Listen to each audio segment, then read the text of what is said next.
to announce that you will kill someone if you really intend. Galit na nga eh. Galit na siya. Kasi nga, pinaiimbestigahan sila. Hindi sila sanay na iniimbestigahan sila sa loob ng 6 na taon na ang tatay niya, ang presidente, hindi sila sanay ng gano'n. Ngayon, visit at galit na. Kaya ayun, hindi na napigilan. Ano, joke yun, Brad? In-announce siya. Kaya niya in-announce, kasi nagjo-joke siya. Ganun po ang gusto niyong sabihin sa mga Pilipino, sir? To kill someone. Common sense dictates otherwise. Thank you, Madam Chair. Madam Chair, Thank you. Honorable Abante. with due respect to Congressman Suntay, I do not know if he is lawyering with for the Tama po, ganun na. Niloloyer niya na, no? Nag-aabogado na siya. Vice President, because I would even think that he is right now defending her. Pero to Nagagalit si Teacher tuloy, ginagawa tayong obog. Oo. you have seen the video. Whether it be that he is joking, that's between her. Malayo sa joke yun. Malayo sa joke yun. Ewan ko kung gano'n yung mga joke para kay Lasuntay. Pero sa akin, ako mismo pinapanood ko yun, naka-live. No? Naka-live ako nun eh. Tapos sabi, Boss Mark, magla-live si Inday. Sabi ko, sige, hinto muna natin to. Panoorin natin ang Vice Presidente doon sa kanyang pagla-live. Napanood ko ng live. Galit na galit. At wala akong makita na joke. Wala akong makitang joke only na may ngisi o may tawa pagkatapos. Diba? Things this, that amounts to a credible threat against the President, the First Lady, and the Speaker. That is not political noise. Just like what he's saying about his wife. What he's saying about his wife is only political noise. No, but But that is not political noise, Madam Chair. Naalala nyo, ayan, tama, si Roswin, buti pinaalala sa atin.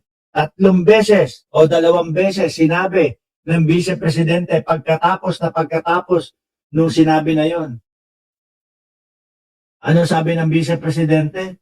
Pag may nangyari sa akin, may inutusan na akong patayin si Bongbong Marcos, si Lisa Marcos, at si Martin Romualdez, no?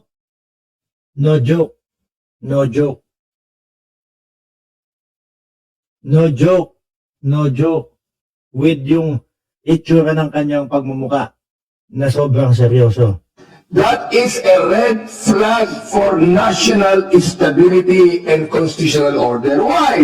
Saka po, Vice Presidente yun, pangalawa sa pinakamataas na katungkulan sa ating bansa. The Vice President is not a private citizen. The wife of Congressman Suntay is a private citizen, but not the Vice President. The office of the Vice President carries access, influence, and security resources. That is why the standard for public trust is higher, not lower, Madam Chair. Thank you very much. Yun, sa pool ni Abante. Totoo naman eh. Di ba? Lalo na yan, Vice Presidente. May pagbabanta sa buhay ng Presidente. Sa bahay nyo, kayo-kayo lang yun eh. Ito. Yung video ni Suntay, no? Doon kay Ann Curtis. Yung may desire sa loob ko na Yan.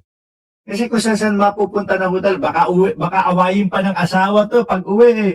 Katatanggol sa Vice Presidente, oh. And lastly, alam mo, minsan nasa Shangri-La ako, nakita ko si Ann Curtis. Ang ganda-ganda pala niya. Yung may desire sa loob ko na nag-init talaga. Na-imagine ko na lang kung anong pwedeng mangyari. Pero siyempre, hanggang imagination lang yun. Pero Oo, sinabi mo pa, sir, hanggang imagination lang yun talaga. Maniwala ka. hindi naman siguro ako pwedeng kasuhan dahil kung ano-ano yung na-imagine ko eh. Thank you very much, Madam. Yan din yung gusto niyang ikumpara doon sa imagination ni VP Sara doon sa putol ulo ni Pangulong Bongbong Marcos. Iba talaga mga DDS. No? Na sabi ni Ma'am Neng Gigi, nakakahiya, announce pa sa buong mundo na may last siya kay Ann Curtis. Wala Kailangan ipagtanggol ang Vice Presidente. Kaya aabot sa mga ganito. Gusto niyo naman po yung nakapeluka? O sige, doon naman po tayo sa nakapeluka, mga kababayan. Latin legal mass. Ito. Pangalawa na ho ito, ha? Sumunod na araw, pangalawang araw, mga kababayan. Nasita na doon sa unang araw na huwag magpapasok ng kung ano-anong tema patungkol doon sa impeachment. Pangalawang araw, ayun, ganun pa rin, ho. Hindi ho yata makaintindi ng English o Tagalog yung anak ni Marcoleta. Kasi makulit, parang bata, parang sakaling kip-kip na lang nga po sa Kongreso. Ang pag-audit po ay trabaho ng COA.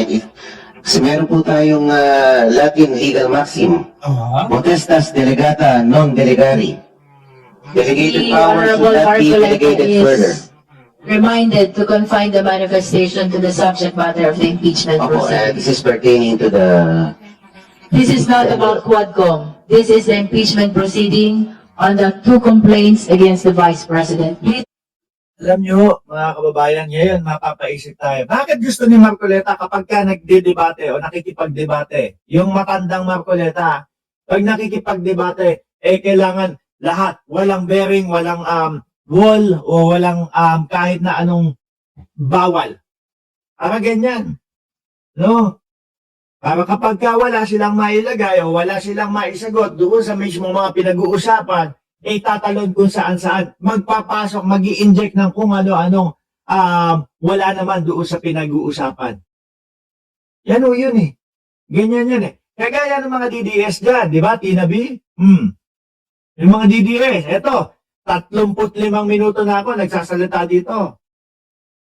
Pero ang i-message lang o i-comment lang ng mga DDS diyan sa atin sa comment section. Bayaran ka. Ano ka din, bangag ka din. Binabayaran ni Bongo. Ganun lang ang comment. Pero doon sa mga pinag-usapan natin, wala. Ganito po, yung mga DDS. Kagaya nitong si Marcoleta. stick to the subject matter of this impeachment proceeding.